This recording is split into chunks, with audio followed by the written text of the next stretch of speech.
I live very near the ocean. And though part of me is aware of that, the fact is I rarely see it. When I drive through town, maybe I pass by a little bit of harbor. It's always very calm. It's narrow. You can always see what's on the other side. Even here in Halifax, when you go downtown, it's the water extends further, but you can still see what's on the other side. It's not so big. So sometimes it catches me by surprise. And a few weeks ago, I went with Tracy and the kids to Cape Breton in the north. And we got a late start, and so as we were pulling into where we were going, it was quite dark. And the highway went right next to the ocean, and it was really windy, as it often is there. And the waves were huge, crashing, and you could barely make it. All you saw was this kind of swelling, this breathing, and it went on and on and on. And all of us in the car were just affected by it. In one sense, it's very beautiful. And in another sense, it looks like something from a nightmare, something that my mind would conjure, something from an old, scary movie. It's overwhelming. This ocean that you can see you're seeing just a little bit of it, and then it gets too dark and it gets too deep. And we were so struck by it that when we reached our destination, we Googled a fear of the sea. We wanted to know if that was a real thing. And it is. It's called thalassophobia. And what's interesting about thalassophobia is that it's very specific. It isn't a fear of drowning, for example, because that's its own fear. And it isn't just a fear of water, because that's its own fear. Thalassophobia is a fear of the sea, and then the explanation goes on to say it's a fear of the vastness of the sea. And when I read that, I felt this kind of recognition. I thought, I've always felt this. Not just with the sea, but any time that I've encountered something that's just too big. When I lived in Alaska, sometimes I'd find myself below a cliff or a mountain that seemed to go on forever. I remember one time visiting Mount Denali, which is the highest peak in North America, and the day that we arrived in the area, it was all fogged in, and there was no evidence there was a mountain there at all. And then the next morning we were driving out, and we looked out the window, and suddenly there was a mountain there, and it was so much bigger than I could have conceived of. It did something to me. I also remember before my son was born, one night, and I think I've mentioned this before because it really hit me. One night before he was born, but it was close. He was coming soon, and standing outside late at night and looking up at the stars, beautiful starry night. It was gorgeous. And instead of being struck by the beauty of it, I felt suffocated by it. I had this feeling, this almost sense of panic of how can a little boy be okay in a universe that's so big? I don't feel this all the time.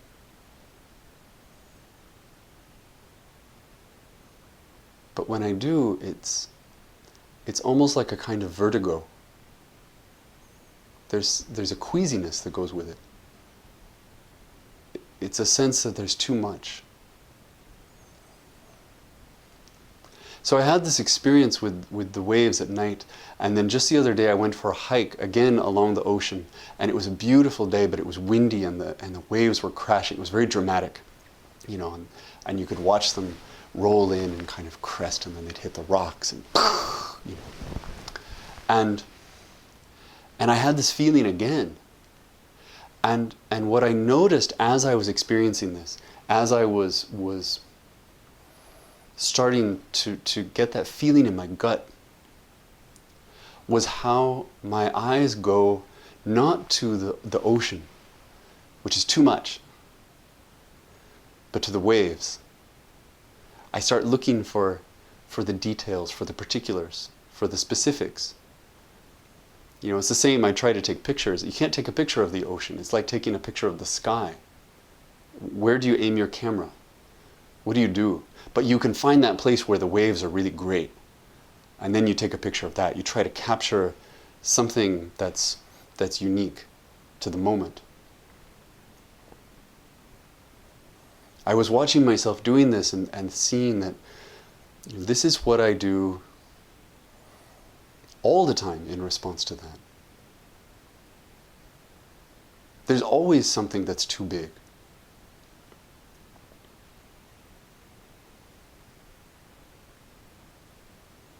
And the way to feel safe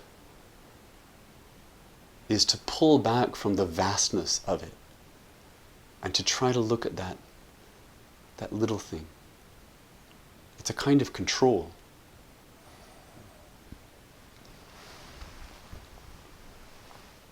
What I wanted to talk about tonight, in the context of all this, is what we call hoshin.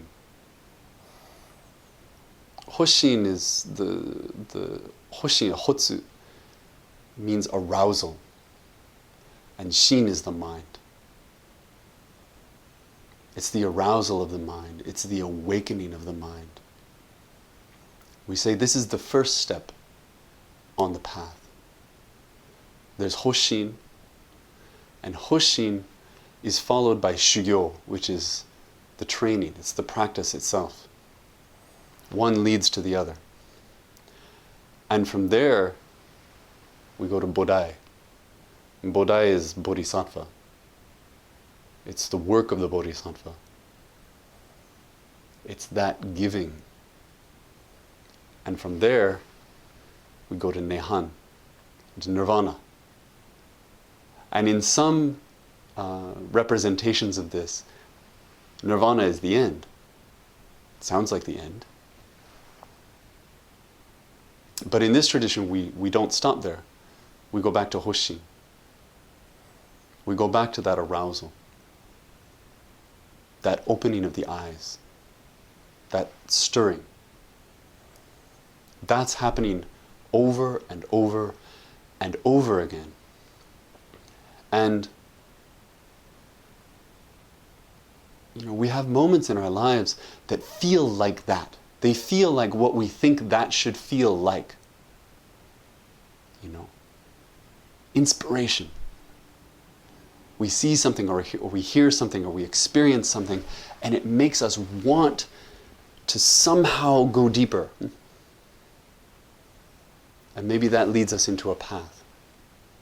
Or it renews our energy for the path. Something. Sometimes we have moments around those particulars. I have moments when I see, for example, a cat, maybe a caterpillar on the road. It's cute. And something in my heart just becomes very light and very warm. And I feel a spontaneous kindness that I want to extend further than that. Right? I want to feel this all the time, and I want to share this all the time. That one being makes me excited about more beings. And that's really good. I love those moments. And I don't want to discourage those moments, but I want to point out as well that those moments, if we notice them, tend to take the shape of me being big and the other thing being small, either in reality or in my conception, so that I can be the being with the big view. I can be the being with the big heart. I can be the holder of the big vow. And I can look at this other being and I can offer something.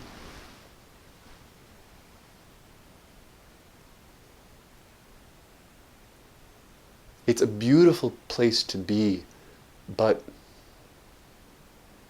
it's a little perfect. It's a little bit easy.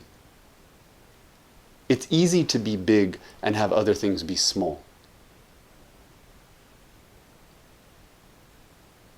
It's easy to cultivate that warmth and that generosity when you are the container and you're inviting other beings in.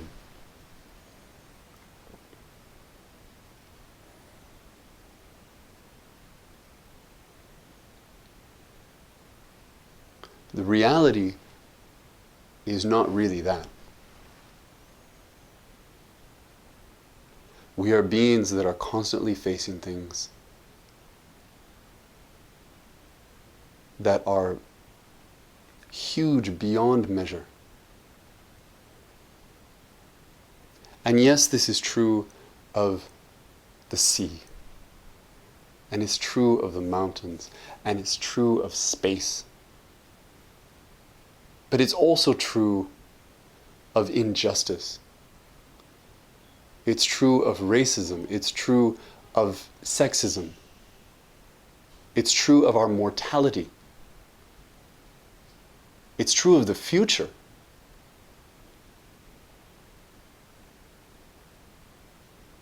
It's true of the mind.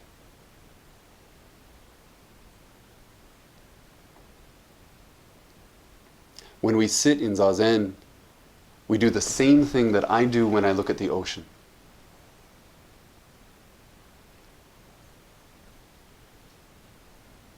We look out over the immeasurable vastness of the mind. And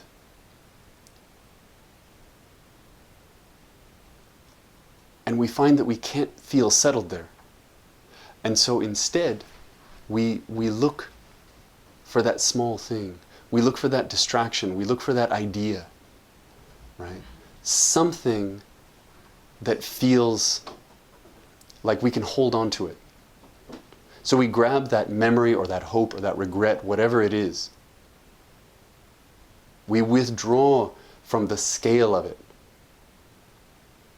from the vastness of it, because it's too much. And to just sit and face this moment and this mind can leave us queasy. It can make us feel small.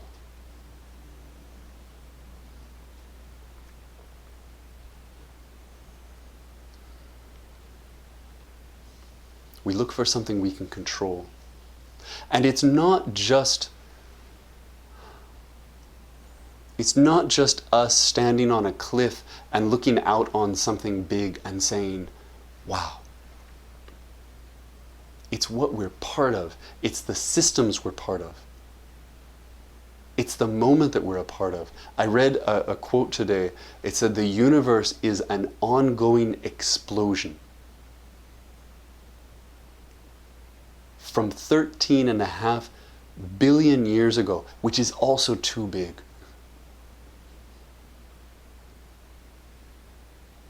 We're part of that.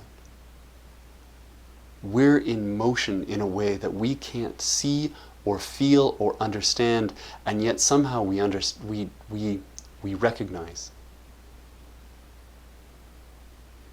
And so we shut down a little bit. And we grab for that small thing. Why am I talking about all this?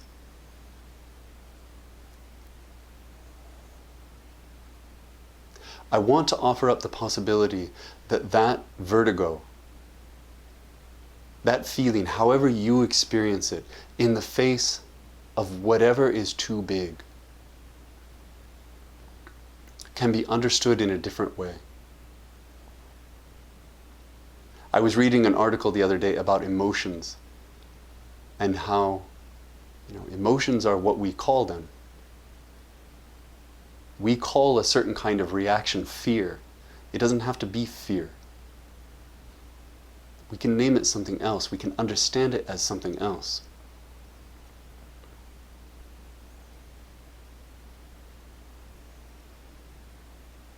When a doctor or a nurse hears the sound of an ambulance coming, they don't know what's coming. The possibilities are infinite. But they don't look away. They don't contract. They don't try to find the small thing.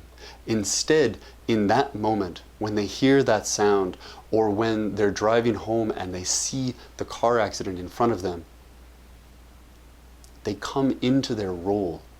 They come into their body. Fear is put to the side. Because they understand in the face of that mystery, not what to do, but what their role is in relationship to it.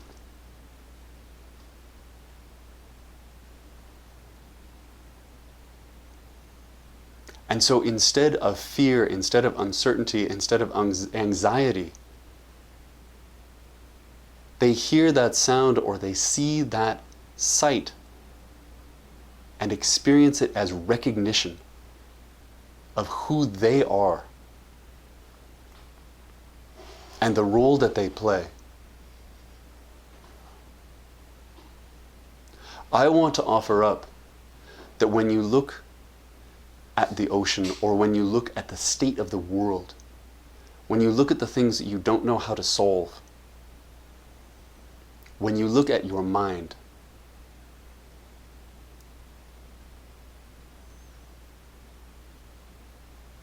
that feeling you get is actually the foundation of Hoshin.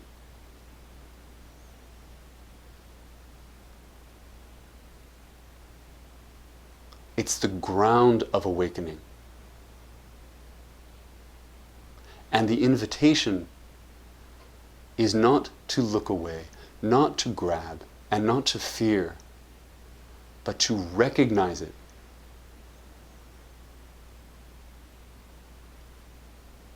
To see it as a reflection of you and your place.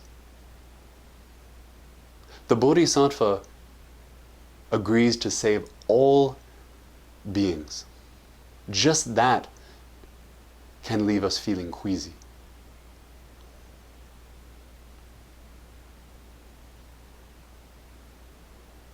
If for some reason we come to think that we fail at that task, it can't be because of a boundary we put around the work.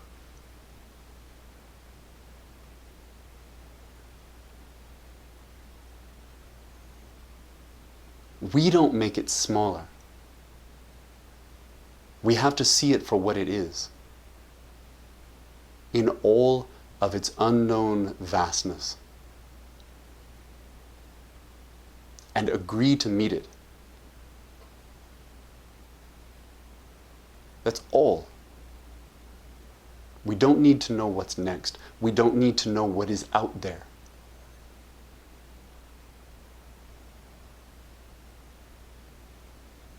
We just need to be able to be here and not look away.